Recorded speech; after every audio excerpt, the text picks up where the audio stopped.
नमस्कार साथियों, मैं आनंद प्रकाश पांडे एन मिश्रा क्लासेस में आप सभी का स्वागत करता हूं। जैसा कि हम लोग आप देख रहे हैं कि विज्ञान शिक्षण हम लोग अध्ययन कर रहे हैं।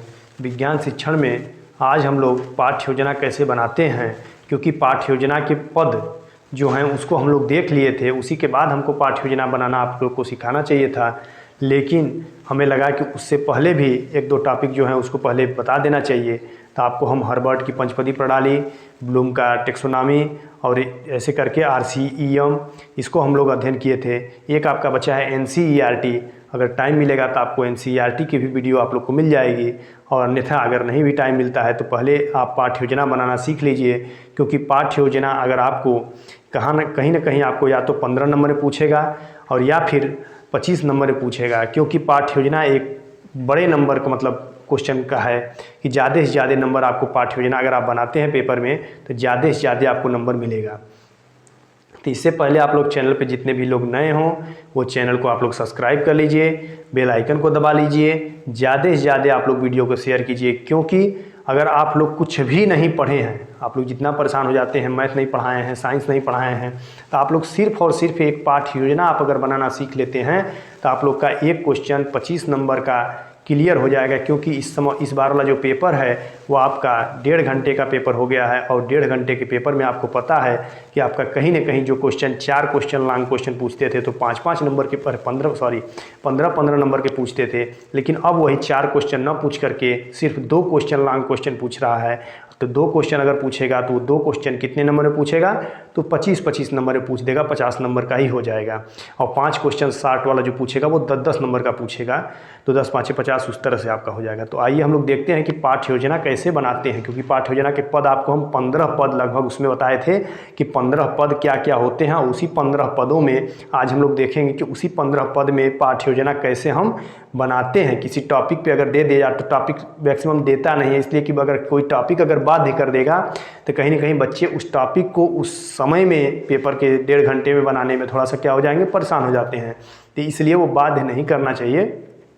और प्रयास आप करिएगा कि पाठ्य योजना बना के, आज तो मैं बनवा दे रहा हूँ YouTube के माध्यम से, इस पाठ्य योजना को आप नोट्स पे ज़रूर बनाइए। इसलिए कि ये पाठ्य योजना जो है आपको बोर्ड पे बनाने लायक नहीं था, ताकि अगर बोर्ड पे बनाएंगे फिर इतना मैटर लिखेंगे तो कहीं ना कहीं ज़्यादा समय लग जाता है। इसलिए हम आपको कॉपी के माध्यम से लिख करके आपको पाठ्य योजना बनाना सिखा रहे हैं।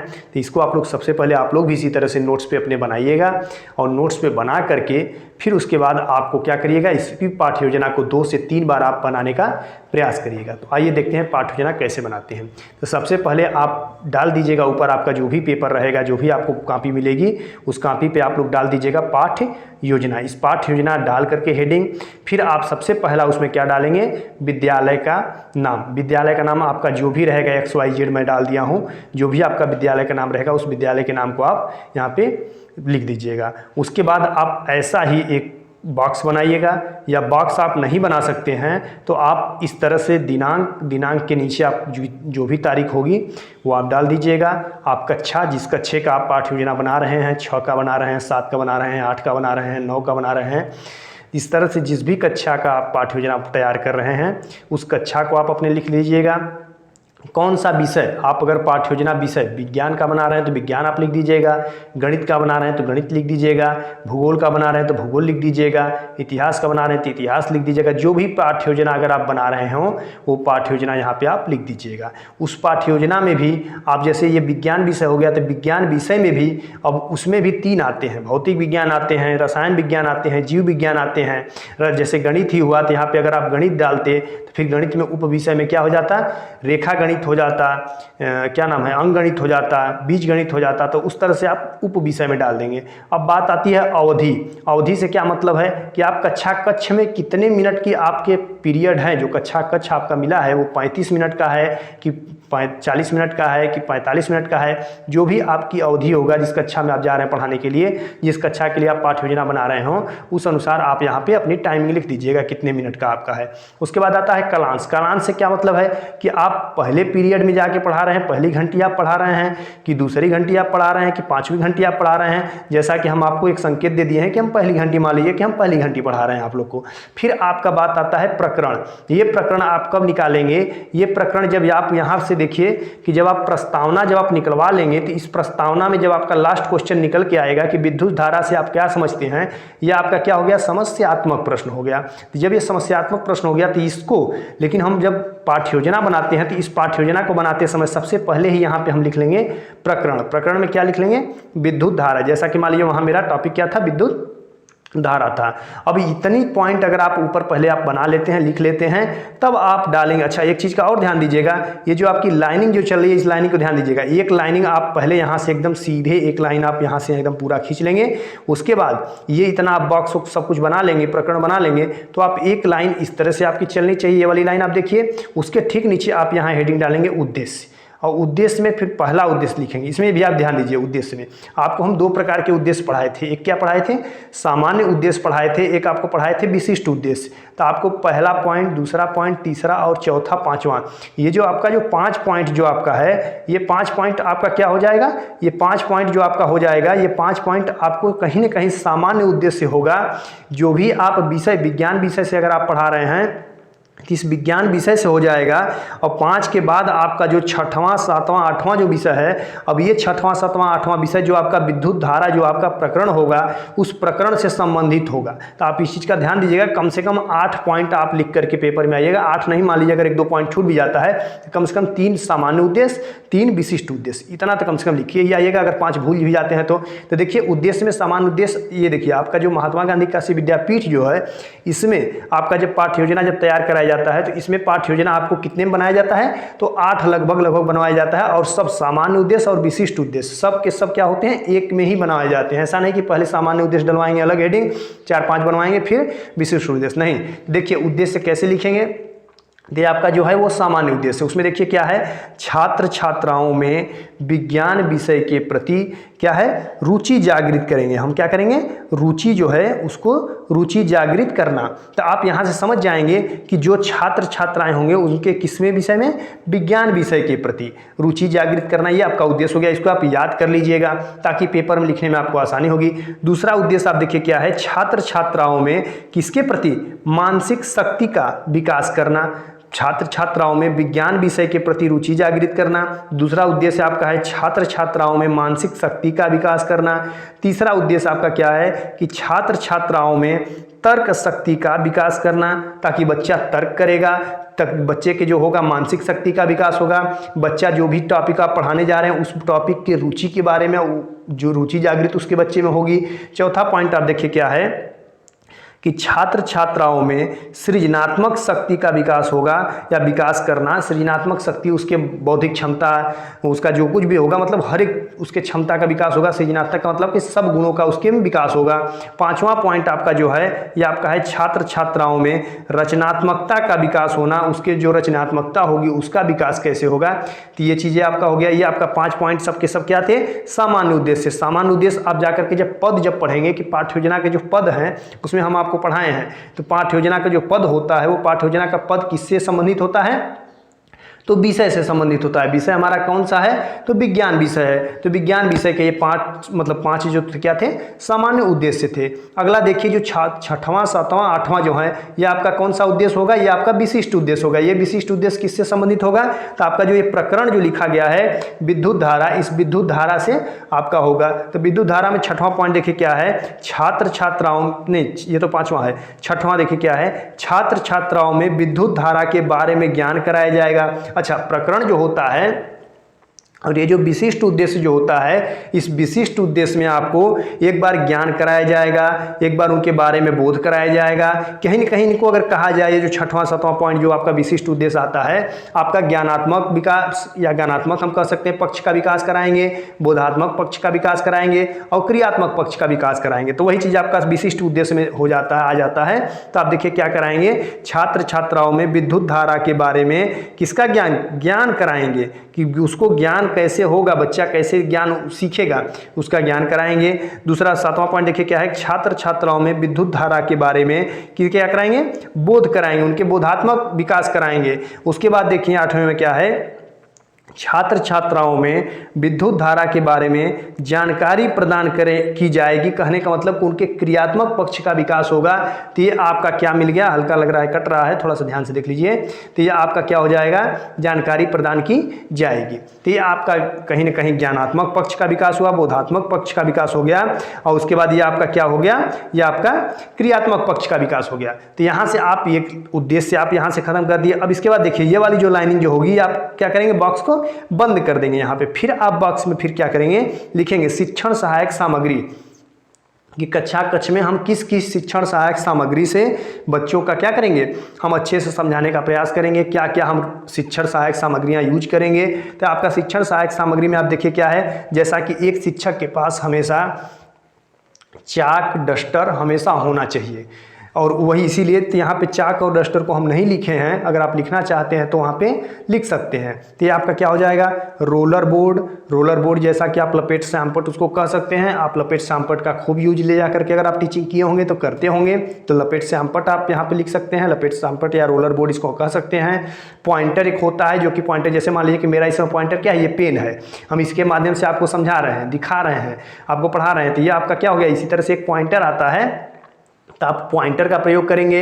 उसके बाद आप क्या करेंगे, विद्युत धारा से संबंधित मॉडल चार्ट, कि विद्युत धारा अगर आपको किस तरह से पढ़ा रहे हैं तो विद्युत धारा में क्या क्या क्रियाएं होती हैं, तो एक आप क्या करेंगे, मॉडल चार्ट पे बना करके अच्छे से लेके आएंगे। हम उसको भी बनाए हैं, आपको दिखाएंगे, सिखाएंगे।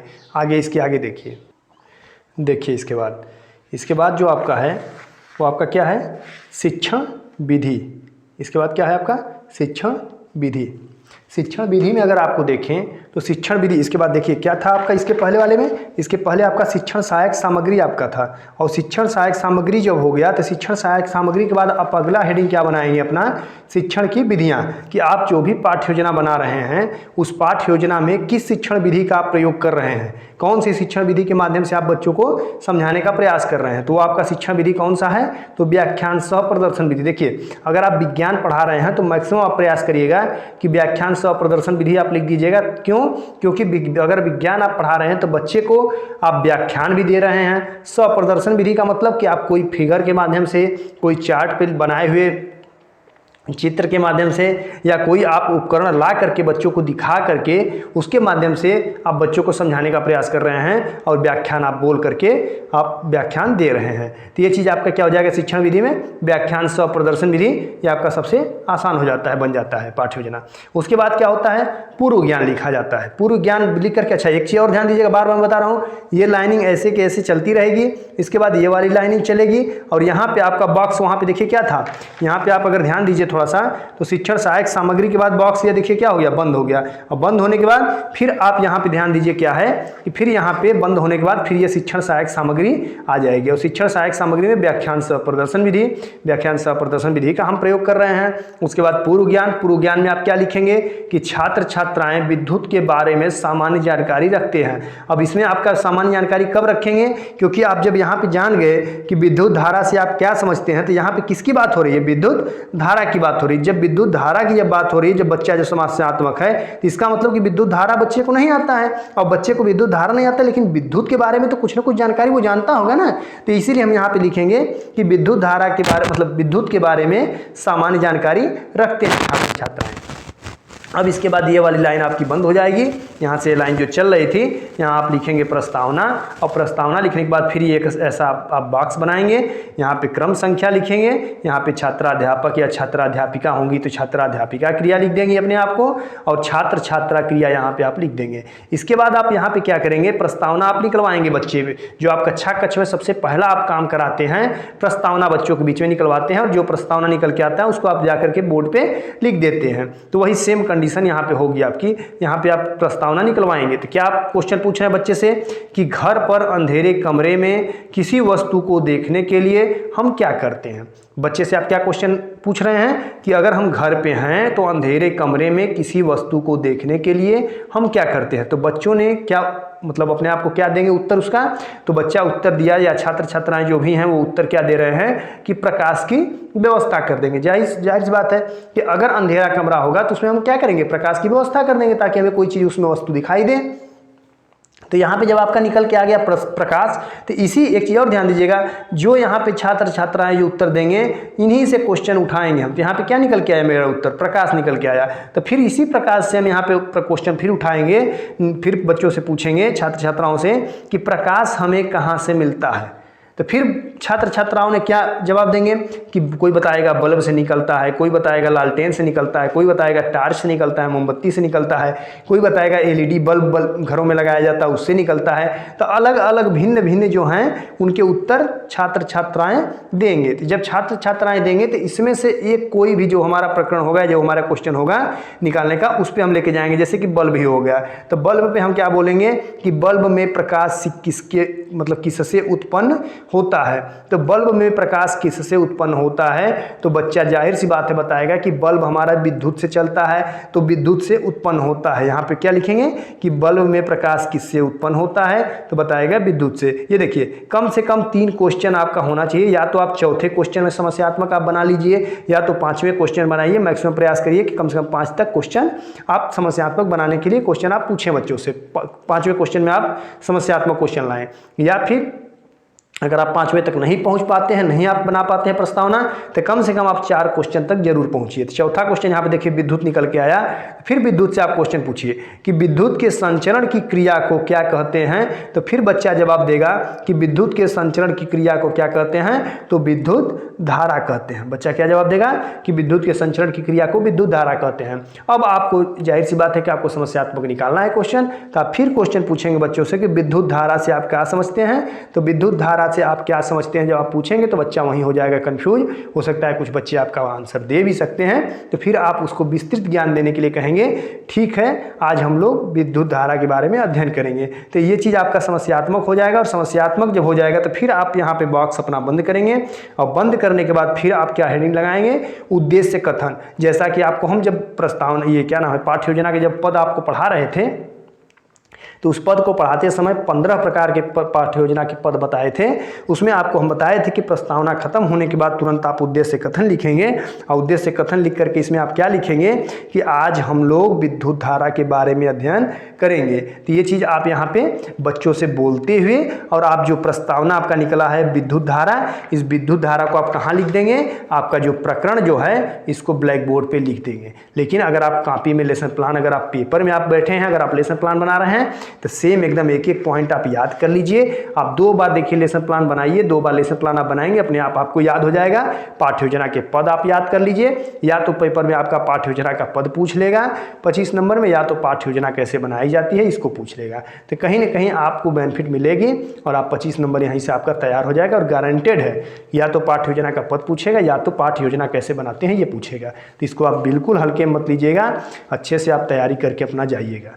तो आगे देखिए, जब आप यहाँ से विद्युत कथन जब आपका खत्म हो गया, फिर यहाँ पे आप लाइनिंग अपना बंद करिए, और लाइन बंद करने के बाद फिर यहीं पे आप क्या करेंगे, तो अब उद्देश्य कथन के बाद अब आप प्रस्तुतिकरण करेंगे। क्योंकि जब प्रकरण आप लिख देंगे ब्लैक बोर्ड पे, तो फिर आप क्या करेंगे, प्रस्तुतिकरण करेंगे। और प्रस्तुतिकरण क्या करेंगे, अब जो कुछ भी विद्युत धारा के बारे में होगा उस विद्युत धारा के बारे में बच्चे को समझाएंगे, बच्चे को उसी के बारे में अधिक से अधिक जानकारी दे करके अपने मुखार बिंदु से बताने समझाने का प्रयास करेंगे। जो भी आप सब मतलब लपेट सैंपट होगा, या जो भी आप मॉडल चित्र लेकर के आए होंगे उसके माध्यम से किसी न किसी माध्यम से आप बच्चों को जितना ज़्यादा से ज़्यादा होगा उसको समझाने का प्रयास करेंगे।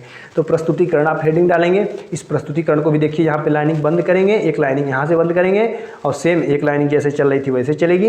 एक लाइनिंग यहाँ पे शिक्षण बिंदु आप लिखेंगे, शिक्षण बिंदु आप लेकर के चलेंगे। जितने बिंदुओं में आप बांटे होंगे, कम से कम 2 बिंदु या अधिक से अधिक 3 बिंदु 4 बिंदु, मतलब अधिक से अधिक तो जितना भी ले लीजिए, लेकिन कम से कम शिक्षण बिंदु 2 होने चाहिए। एक जैसे विद्युत एवं विद्युत धारा हो गया, और दूसरा शिक्षण बिंदु अगर मैं बताऊँ आपको तो मैं लिया हूँ एक आगे, फिर शिक्षण बिंदु अगला है क्या है, विद्युत धारा का सूत्र और मात्रक। तो कम से कम 2 शिक्षण बिंदु आप लेकर के चलिएगा, और अधिक से अधिक जितना भी आप ले सकते हैं। ज़्यादा बड़ा लेसन प्लान ना होने पाए, ताकि आपका बनाने में समय भी ज़्यादा जाता है, तो इसलिए आप कम से कम लेके चलिएगा। तो अगला आप देखिए क्या है, शिक्षण बिंदु हो गया। इस शिक्षण बिंदु में फिर आप देखिए क्या लिखेंगे, जैसे आप छात्राध्यापक हैं तो छात्राध्यापक क्रिया लिखेंगे, अगर छात्राध्यापिका अगर आप हैं तो छात्राध्यापिका क्रिया आप लिखेंगे। यहाँ पे आप ज्यों का त्यों छात्र छात्रा क्रिया लिख सकते हैं।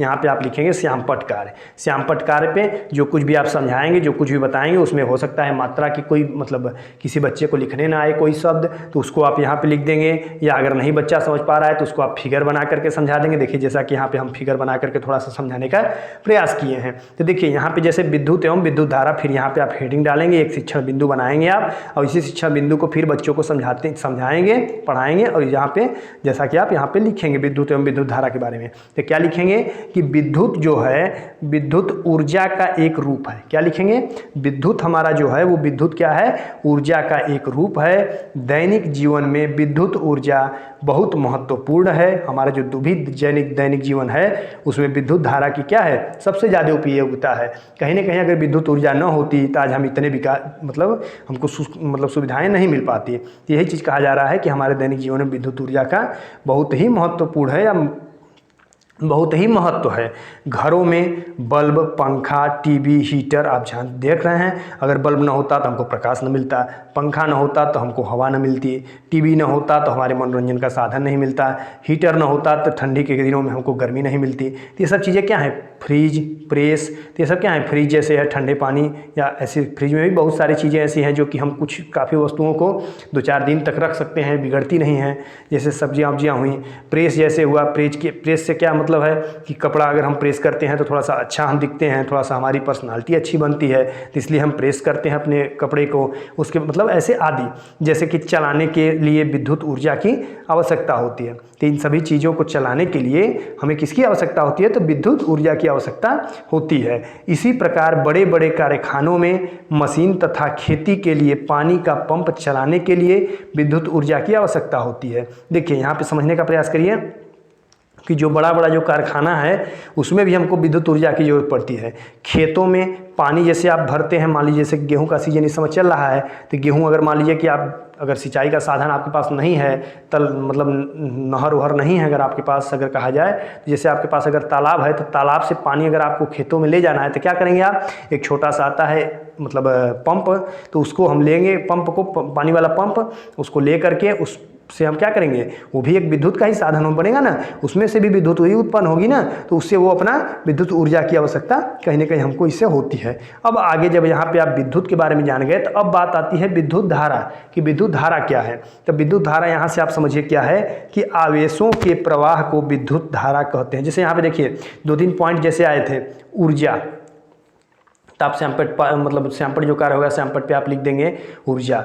हीटर, मान लीजिए बच्चा बड़ी की मात्रा लगा रहा है या कन्फ्यूज है तो हीटर आप लिख दीजिए। कारखाने, तो ऐसे जो भी डिफ़िकल्ट अगर 2-4 शब्द अगर आते हैं तो वो सब चीज़ें आप क्या करेंगे, यहाँ पे सैंपट कार्य पे आप लिख देंगे। मशीनों, तो मशीनों लिख देंगे आप, तो इस तरह से। या कन्फ्यूज अगर है बच्चा तो उसको लिख देंगे। जैसे ऋणावेश अगर है तो ऋणावेश को आप लिखना सिखा देंगे बच्चे को कि ऋणावेश देखिए कैसे लिखा जाता है। तो आगे देखिए क्या है, आवेश। तो विद्युत धारा में क्या होता है, तो विद्युत धारा में आप लिखेंगे कि आवेशों के प्रवाह को विद्युत धारा कहते हैं। जब आवेश का प्रवाह होता है, जब इलेक्ट्रॉनों का जब प्रवाह होता है या इलेक्ट्रॉनों का आदान प्रदान होता है, आवेश जब प्रवाहित होता है तो उसको हम क्या कहते हैं, विद्युत धारा कहते हैं। तो आवेश 2 प्रकार के होते हैं। अब देखिए क्या क्या होते हैं, तो एक धन आवेश होता है, एक ऋण आवेश होता है। किसी वस्तु के धन आवेश होने का अर्थ होता है, अगर कोई वस्तु है उसका अगर धन आवेश है तो उसका धन आवेश होने का अर्थ यह हुआ कि उस पर इलेक्ट्रॉनों की क्या है, कमी है, क्योंकि अगर वो धन आवेश है तो उस पर इलेक्ट्रॉन की क्या होगी, कमी होगी। और ऋण आवेश होने का अर्थ होता है कि इलेक्ट्रॉन की अधिकता होती है। जैसे कि इसका कहने का मतलब आप समझिएगा थोड़ा सा एक लाइन कि इलेक्ट्रॉनों की क्या होगी, इस पर कमी हो रही है। तो धन आवेश आदमी कैसे होता है, जैसे आप मान लीजिए कि धन आवेश आप है तो आपको धन आवेश कब कहा जाएगा, आपके पास मान लीजिए 2 रुपये थे, किसी अन्य व्यक्ति को आप उसमें से 1 रुपये दे दिए, तो आप कर्जदार नहीं है ना। आप क्या किए, 1 रुपये किसी न किसी व्यक्ति को आप क्या किए, दे दिए। तो जब आप 1 रुपये दे दिए तो जो व्यक्ति 1 रुपया आपसे ले लिया वो व्यक्ति क्या हो जाएगा, वो कर्जदार हो जाएगा आपका, तो वो उसके पे क्या हो जाएगा। तो इसलिए आपके पास इलेक्ट्रॉन जो थे, जैसे रुपया आपका क्या हो गया, इलेक्ट्रॉन हुआ, तो आप 1 रुपये दे दिए, तो जब दे दिए तो आपके पास इलेक्ट्रॉन की कमी हो गई, 1 रुपये की आपके पास कमी हो गई। और जो व्यक्ति ले लिया 1 रुपये वो कर्जदार तो हो जाएगा, वो ऋण आवेश तो हो जाएगा, लेकिन उसके पास क्या हो जाएगी, इलेक्ट्रॉनों की अधिकता हो जाएगी। वो 1 इलेक्ट्रॉन अपने में एक साथ ले लिया तो उसके पास क्या हो जाएगी, इलेक्ट्रॉन की अधिकता हो जाएगी। इस माध्यम से आप समझ लीजिए। अतः जब धन आवेशित चालक को ऋण आवेशित चालक तार से जोड़ा जाता है, जो धन आवेशित जो मतलब हमारा जो तार होता है, एक जब भी आप देखेंगे तो उसमें दो तरह के तार होते हैं, एक रेड कलर का होता है, एक मतलब ब्लैक कलर का होता है। तो उसमें एक ऋण आवेशित तार होता है, एक उसमें धन आवेशित तार होता है। तो जब धन आवेशित तार को ऋण आवेशित तार से क्या करते हैं, जोड़ा जाता है, तो ऋण आवेशित जो चालक तार जो होता है, तो ऋण आवेशित चालक से इलेक्ट्रॉन धन आवेशित चाल की तरफ, मतलब जो चालक होता है उसके तरफ क्या करते हैं, जाते हैं। तो इस चीज पे फिर एक बार ध्यान दीजिए कि कौन सा चालक किधर जाने का प्रयास करते हैं, कौन सा आवेश किधर जाने का प्रयास करते हैं। तो यहाँ पे थोड़ा सा ध्यान दीजिए, क्या है कि आवेशित चालक तार से जोड़ा जाता है। अब यहाँ से ध्यान दीजिए, तो ऋण आवेशित, कौन सा आवेशित, ऋण आवेशित चालक से, जो ऋण आवेशित जो चालक तार होते हैं उससे इलेक्ट्रॉन किधर जाने का प्रयास करते हैं, धन आवेशित चालक तार की तरफ जाने का प्रयास करते हैं। देखिए जैसे कि यहाँ पे फिगर बनाए हैं हम आपको, एक आपका मान लीजिए धन आवेशित कोई चार्ज है, एक आपका ऋण आवेशित कोई चार्ज है। तो जो धन आवेशित जो चार्ज हैं, ये धन आवेशित चार्ज ऋण आवेशित जो चार्ज होगा, ऋण आवेशित का जो आवेश होगा, ये धन की तरफ हमेशा जाने का प्रयास करता है। इसका आप ध्यान दीजिएगा थोड़ा सा। जब भी ऐसे भी अगर कहा जाए तो कोई भी व्यक्ति जैसे मान लीजिए कि धनवान होता है या बलवान होता है, तो मैक्सिमम लोग धनवान बलवान की तरफ जाने का प्रयास करते हैं। तो इसी तरह से ये जो ऋण आवेशित जो चालक जो तार होते हैं, ये हमेशा धन आवेशित की तरफ जाने का प्रयास करते हैं। कभी धन आवेशित ऋण आवेशित की तरफ जाने का प्रयास करता है ऐसा नहीं, लेकिन उतना नहीं करता है, ऋण आवेशित ही धन की तरफ जाने का प्रयास करता है। तो वही सेम कंडीशन यहाँ पे है, तो आवेशित चालक की तरफ जाने का प्रयास करते हैं। इसीलिए वैज्ञानिकों ने विद्युत धारा की दिशा ऋण आवेश इलेक्ट्रॉनों के चलने की दिशा के विपरीत, किसके विपरीत, ये सब पॉइंट एक एक ध्यान देते चलिए, समझते भी चलिए। और आपका कहीं ना कहीं आप एक पाठ्य योजना भी आप तैयार कर लेंगे, और पाठ्य योजना तैयार करने के साथ साथ आप वहाँ पे लिख भी सकते हैं। आप इसी पाठ्य योजना को अपने मतलब जा करके पेपर में लिख सकते हैं, कोई दिक्कत नहीं है, वो आपके ऊपर है कि आप तैयार लेकर। अगर आपका पहले से कोई पाठ्य योजना आपका तैयार है तो बहुत अच्छी बात है, उसको आप पेपर में ले जाके लिख दीजिएगा।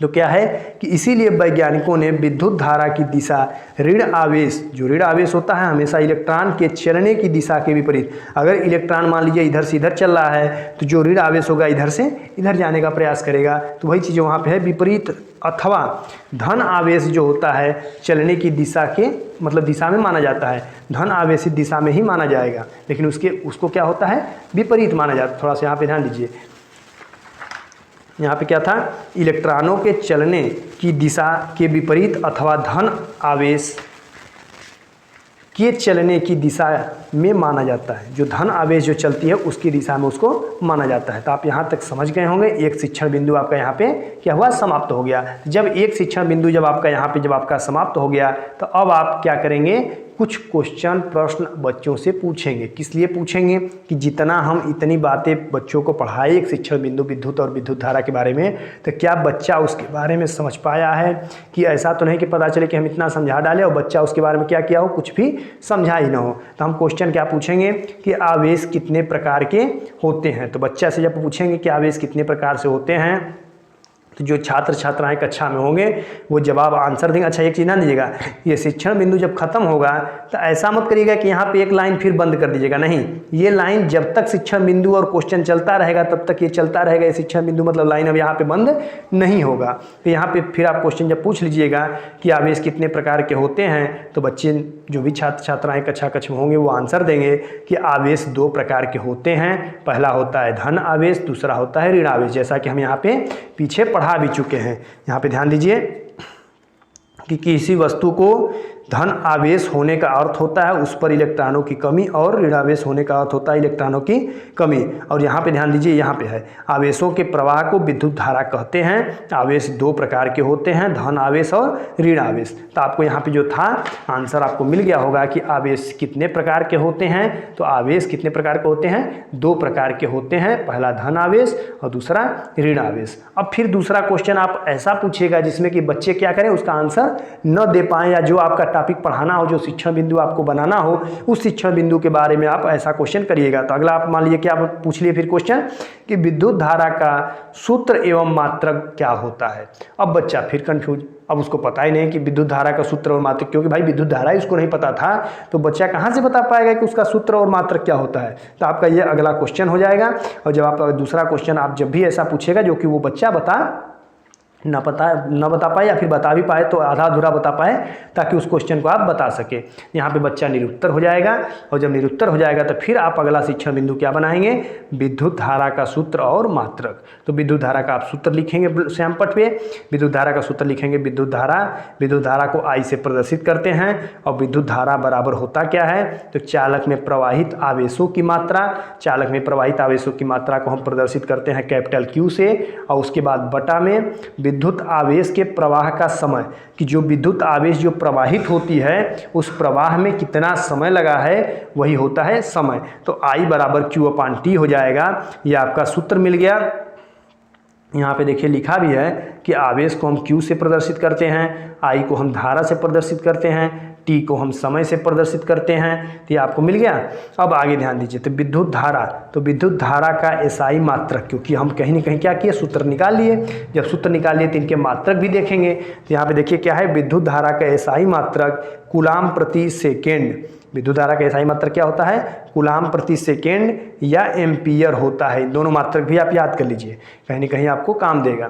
तो विद्युत धारा का SI मात्रक आप देख लिए। अब आप लिखेंगे, तो यहाँ पे देखिए एम्पियर कहते हैं, एम्पियर जो आपका ये कौन सा चल रहा था, श्यामपट कार्य आपका चल रहा था। तो श्यामपट कार्य में आप लिख देंगे एम्पियर, एम्पियर को A से प्रदर्शित करते हैं, A से लिखते हैं जहाँ कैप। अब इसके बाद फिर आप ध्यान दीजिए, अच्छा 2-3 चीज़ें ध्यान दीजिए। जब आप यहाँ पे छात्राध्यापक क्रिया जब आप यहाँ पढ़ाएंगे तो छात्र छात्रा क्रिया में आप लिख देंगे कि छात्र छात्राएं ध्यानपूर्वक सुनेंगे, समझेंगे एवं नोट करेंगे। कहीं ना कहीं आप कक्षा कक्ष में ये चीज़ लिखने का मतलब ये होता है कि आप कक्षा कक्ष में बता रहे हैं, तो जो भी छात्र छात्राएं होंगे तो ये पूरे हेडिंग के जो भी उनको इम्पॉर्टेंट लगेगा, जो भी चीज़ें उनको ध्यानपूर्वक सुन करके जो भी उनको अच्छा लग रहा है, उस इम्पॉर्टेंट पॉइंट को इसमें से क्या करेंगे, वो बच्चा नोट करते हुए चलेंगे। तो ये इस वाले छात्र छात्राएँ क्रिया में इसको आप लिख दीजिएगा।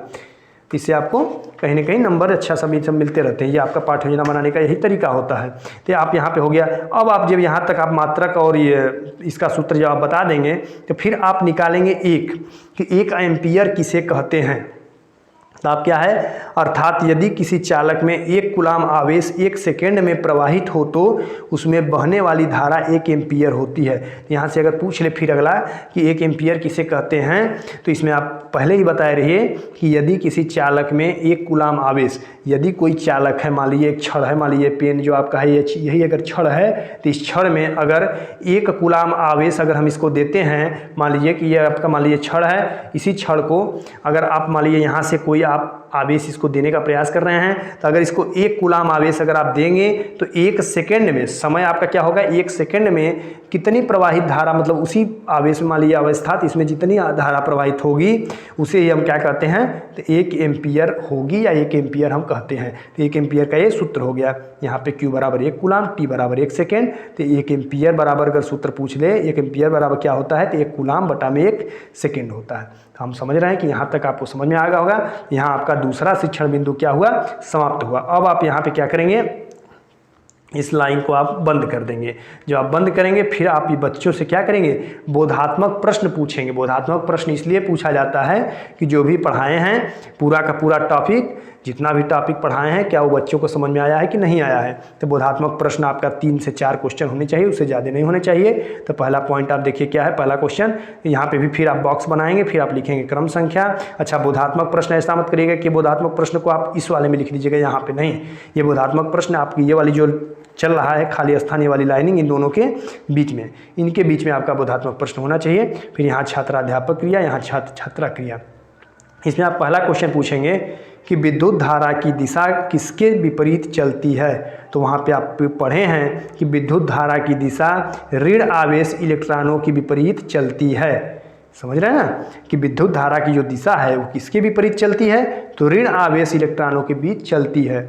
दूसरा क्वेश्चन फिर आप पूछिए कि विद्युत धारा में एम्पियर को किससे प्रदर्शित करते हैं, तो विद्युत धारा में एम्पियर को कैपिटल A से प्रदर्शित करते हैं।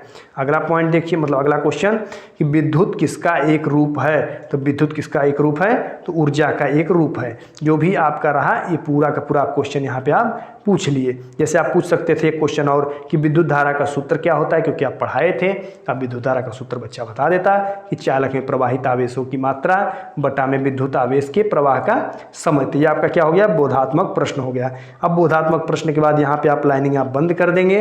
जब यहाँ पे लाइनिंग आप बंद करेंगे, यहाँ पे हम छूट गया है, यहाँ पे आप लाइनिंग को क्या करेंगे, बंद कर दीजिएगा। बंद करने के बाद अब आप फिर क्या करेंगे, बोधात्मक प्रश्न के बाद आप श्यामपट्ट कार्य करेंगे। जो कुछ भी क्वेश्चन बच्चों से पूछे हैं, आपको नहीं दिख रहा है, जो कुछ भी आपको बच्चों से पूछे हैं आप क्वेश्चन, उसको आप क्या करेंगे, श्यामपट्ट पे अपने उसी क्वेश्चन का आंसर आप लिखने का प्रयास करेंगे। क्या लिखेंगे, पहला क्वेश्चन का आंसर कि विद्युत धारा की दिशा ऋण आवेश इलेक्ट्रॉन के विपरीत चलती है। फिर अगला क्वेश्चन का आंसर आप क्या लिखेंगे, दूसरा फिर श्यामपट्ट पे कि विद्युत धारा में एम्पियर को ए से प्रदर्शित करते हैं। फिर अगला क्वेश्चन का आंसर आप क्या लिखेंगे कि विद्युत ऊर्जा का एक रूप है। जो विद्युत है वो क्या है, ऊर्जा का एक रूप है। तो ये आपका समझ में आ गया। फिर आप यहाँ पे लाइनिंग को बंद करेंगे, आपका क्या हो जाएगा, फिर निरीक्षण कार्य हो जाएगा। निरीक्षण कार्य में क्या आप लिखेंगे कि छात्राध्यापक द्वारा कराए गए श्यामपट्ट कार्य को छात्र छात्राएं अपनी अपनी अभ्यास पुस्तिका में लिखेंगे तथा छात्राध्यापक कक्षा कक्ष में घूम घूम कर निरीक्षण करेंगे। ये सब चीज़ें हम आपको आराम से 15 पॉइंट, निरीक्षण कार्य क्या होता है, श्यामपट्ट कार्य क्या होता है, पुनरावृत्ति के प्रश्न क्या होते हैं, ये सब कुछ आपको हम समझाए हैं। आप जो पाठ्य योजना के जो पद हैं, उस पद आप वीडियो प्ले लिस्ट में जा करके आप उसमें देख लीजिएगा। ये दोनों का नोट्स आप बना लेंगे तो आपको बहुत अच्छे से समझ में आ जाएगा। तो निरीक्षण कार्य में आपका हो गया कि छात्राध्यापक जो होगा वो या छात्राध्यापिका जो भी होंगी वो अपने आप को बदल लीजिएगा। ऐसा नहीं कि छात्राध्यापक लिखा है तो सिर्फ ये पाठ्य योजना छात्राध्यापक के लिए ही है। हम हालांकि छात्राध्यापक हैं इसलिए छात्राध्यापक लिख दिए हैं। अगर आप छात्राध्यापिका होंगी तो आप अपने तरफ पे छात्राध्यापिका, जहाँ जहाँ छात्राध्यापक होगा वहाँ वहाँ आप छात्राध्यापिका अपने आप को बना लीजिएगा। तो कक्षा कक्ष में मतलब के द्वारा श्यामपट्ट कार्य को छात्र छात्रा अपनी अपनी अभ्यास पुस्तिका में लिखेंगे तथा छात्राध्यापक कक्षा में क्या करेंगे, घूम घूम कर निरीक्षण करेंगे।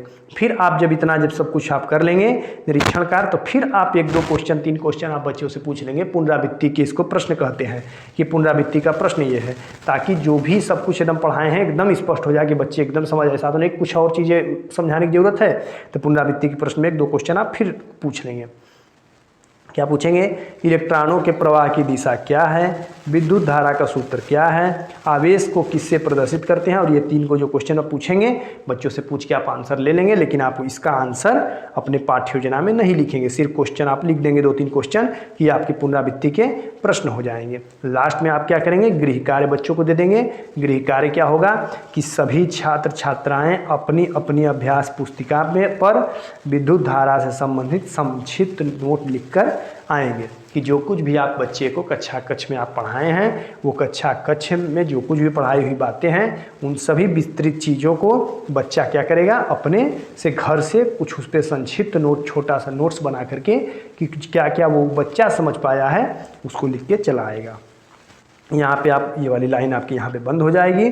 फिर आप यहाँ पे लिखेंगे कि सुझाव एवं टिप्पणी।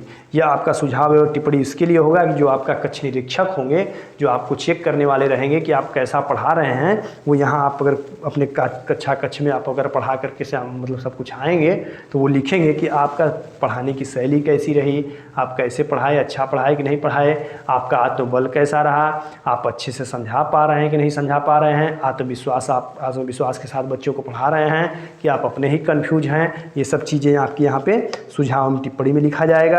और जो आपका हर हस्ताक्षर पर्यवेक्षक होगा वही चीज़ें कि आपका जो आप पढ़ा रहे हैं, आपको ऑब्जर्वेशन करने वाला जो भी होंगे, आपके या तो हो सकता है कि साथ के ही कोई सहपाठी हो सकता है कोई आपका टीचर हो, आपका सब मतलब कर रहा है, ये आपका कक्षा कक्ष के लिए है, तो आपके यहाँ पे हस्ताक्षर पर्यवेक्षक हो जाएगा। आप वहाँ पे साइन मार देंगे कि नहीं हाँ ये जो भी पढ़ाए हैं वो सब कुछ हमारे मतलब हम वहाँ पे देख रहे थे उनको कि नहीं वो हमारे उपस्थिति में पढ़ाए हैं।